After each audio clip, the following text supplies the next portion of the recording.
Mananaysay at ang inyong likod, Konsehala Cecil Mayo.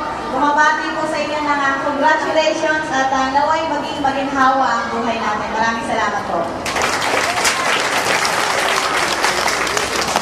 Maraming salamat po, Konsehala. Ngayon naman ay pakinggan natin ang makabuluhang awitin ng mga batang nagsipagtapos sa kanilang pangwakas na awit Pangako na pamumunuan ni Denise Kathleen Ayoso, Brian Justin B. Di Guzman, mga batang nagtamo na ikatlong karangalan mula sa Kinder 2A at B, at Rain Justin B. Binson mula sa Kinder 1A.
Pakinggan naman natin ang panunumpa ng katapatan na pamumunuan ni Christian A. Patetico mula sa Kinder 2A, Kinder 2B.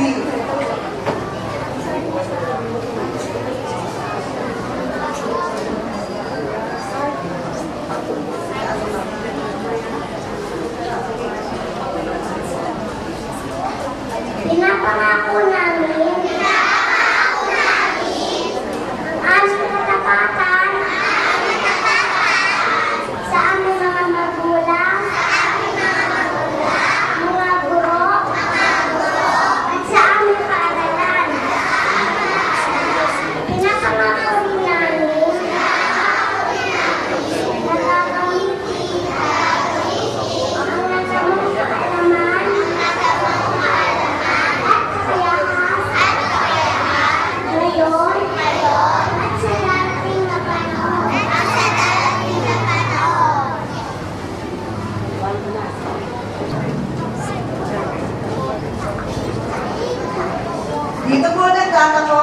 ating palatuntunan sa umagang ito. Muli po namin binabati ang lahat ng mga nagsipagtapos, kasama po ang kanilang mga magulang. Isang magandang umaga po muli. Mga batao po na tayo kaya.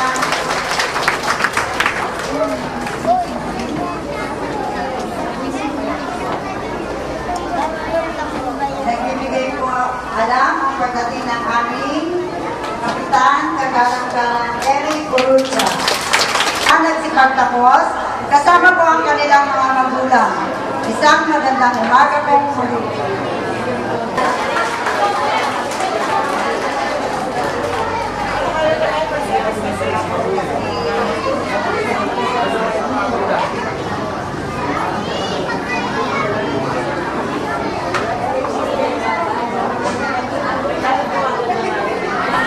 Ng mga batang nagsipagtapos sa kinder. Mga nanay, ako po ay makikiusap. Ito po ang regalo ko sa inyo sa araw na ito. Sana po yung mga bata, meron na silang kaalaman na nakuha sa kindergarten. 2 buwan po silang nasa piling ninyo ngayon. Ako po ay nakikiusap na kung ang katalinuhan ay gusto ninyong makamtan ng inyong mga anak, sana po sa loob ng 2 buwan ay huwag nating pabayaan ang bata na puro laro at television lang. Nakikiusap po ako sa inyo na sa halip na Jollibee o kung anumang laruan ang ibibigay ninyo sa kanila, kaya na po nilang magbasa. Wala pong ibang magiging kasangkapan para maiahon natin at maihanda ang magandang buhay ng ating mga anak kung hindi edukasyon. Yun po ay nagsisimula mula kinder hanggang grade 1. Nasa piling niyo po ang mga bata sa loob ng 2 buwan, wala po kaming pwedeng magawa, kaya nasa inyo pong kamay. Kung pagbalik nila dito sa June, ay mayroon pa silang natatandaan o wala na. Ang pag-aaral po ay duktong-duktong. Hindi po napuputol yung grade 1. Yung kinder po, sinimulan, itutuloy, duduktungan ng grade 1, duduktungan ng grade 2. Sana po, pakikabayan lang sila, marunong na silang sumulat, marunong na silang kumilala ng mga titik, huwag niyo pong pabayaan na yun ay mawala. Kung ano lang po yung mga libro na ginamit ng kinder, ipagpatuloy lang po na balik-balikan ng bata para pagdating sa grade 1, hindi na sila mahirapan matutong bumasa. Yun po ang pinakamahalagang sandata na maibibigay sa inyo ng DepEd. Marunong bumasa ang bata. Kapag ang bata natutong bumasa, hindi siya magiging kawawa kahit na tayo ay mahirap lang. Hindi po sa guil ang kahirapan sa ikapagtatagumpay ng ating mga anak. Nasa tiyaga po at pagsusumikap, pagpupursige ng mga magulang mula grade 1, grade 2 hanggang grade 3. Pag yan po ay nasubaybayan ninyo ng maayos, pagdating ng grade 4, kaya niya ng mag-isa. Kaunting alalay na lang. Pero ngayon po, yung kinder, bibitiwan ninyo, lalo na narinig niyo yung bata, marunong nang bumasa ng bata. Masaya. Ang paniwala po niyo, marunong na siya. Hindi po. Yan po yung kumbaga sa sakit na antibiotics. Sinabi ng doktor, uminom ka ng 8 piraso, nakaubos ng 2. Second honor, Analea Y.